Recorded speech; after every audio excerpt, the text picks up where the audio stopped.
This is Smokey the tomcat. You bet. More worthless cat in the world there isn't any. But he's our cat. He drifted in and adopted us.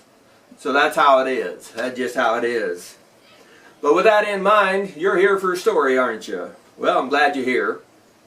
And the story goes like this. This is the middle of September, football season.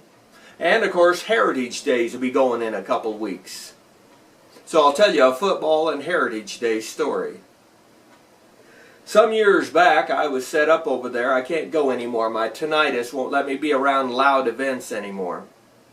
But I was set up there selling snow cones for 25 cents like I always do. Had most of 25 people standing in line to get my snow cones.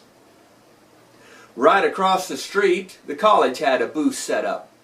An older man, I assume a professor, and then a teenage girl, I assume a college student, were there passing out college pamphlets.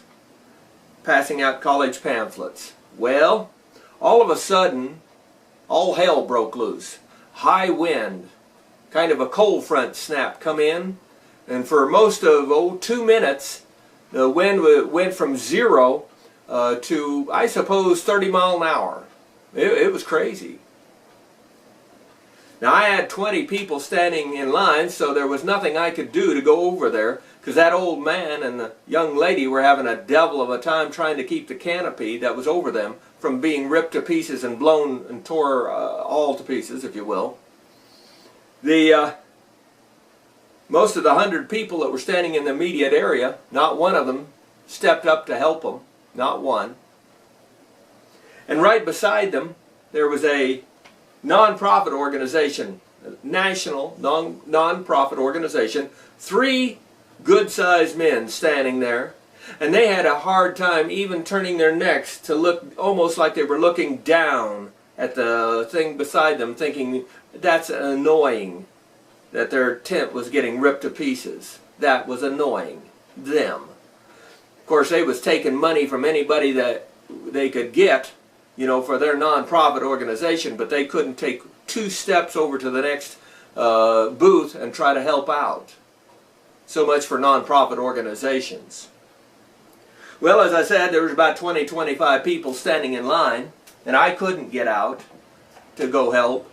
But 2 young men in the line stepped out of line and went over there. And for most of 3 to 5 minutes, they got that tent under control and then helped them put it back up. And when they was done, they went to the back of the line so they could get a snow cone again from Mr. Bill. Without a word, without any fanfare.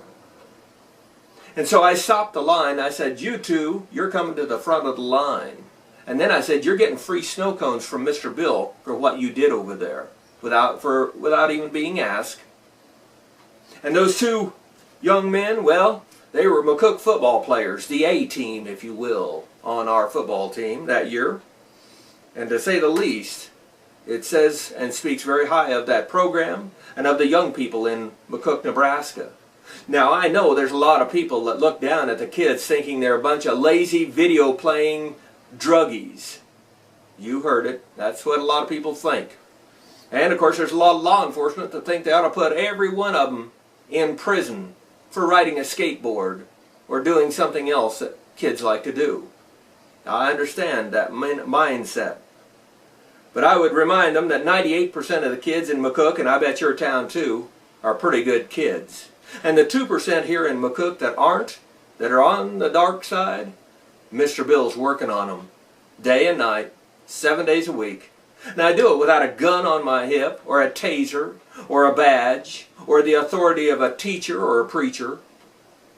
I do it with the help of the Holy Spirit. In the name of the Lord. You rate this film